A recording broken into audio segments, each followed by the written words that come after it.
Hey everybody, it's Dale here with Blue Emerald Real Estate, your friend in the real estate biz. And I have a great story to tell you.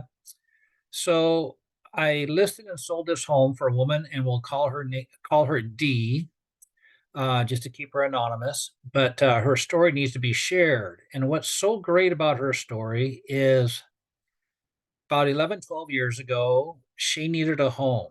The key word here is need.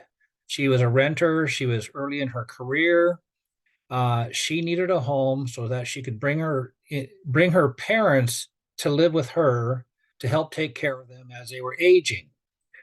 She also had a nephew that she was raising because the nephew's mother passed away.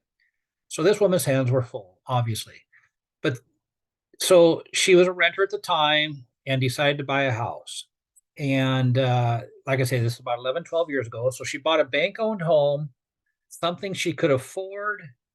And she wasn't searching for the home she wanted. She found the home she needed at a budget she could afford.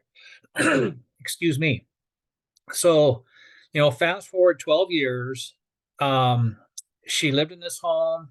She didn't remodel the kitchen. She didn't remodel the bathroom. She didn't add new carpets. Very minimal paint inside. She just made it comfortable for her and her family.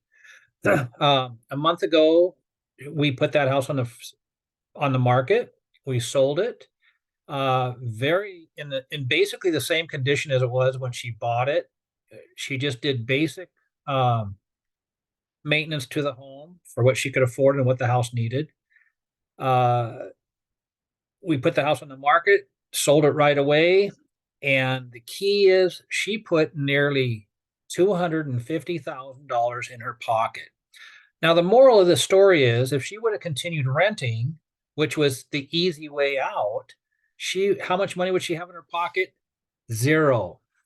And now, 11, 12 years later, this woman put 250, just shy of $250,000 in her pocket. That's allowing her to buy what she wants.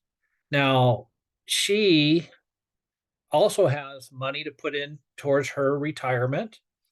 Um, and move on. And the key to this is I have a lot of buyers sitting on the fence, frustrated because they can't buy what they want. What's important is that they buy something and stop renting because 5 years down the road from now, 12 years down the road from now, if you're still renting, you're getting nothing for your money. Basically, you're buying the house for your landlord. So even though you're renting, you're buying a house. It's just not for you. So I hope this message is encouraging enough to get some of the people off the fence and get started with home ownership. Um, buy something. I'm here. I have an extensive construction background. I'm going to make sure that you buy something that's not going to be a money pit for you. I'm going to point these things out.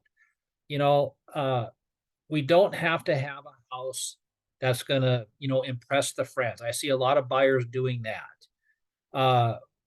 If you're renting, you need to buy what you need. You need X amount of bedrooms. You need a bathroom. You need a solid home that's dry where the roof doesn't leak.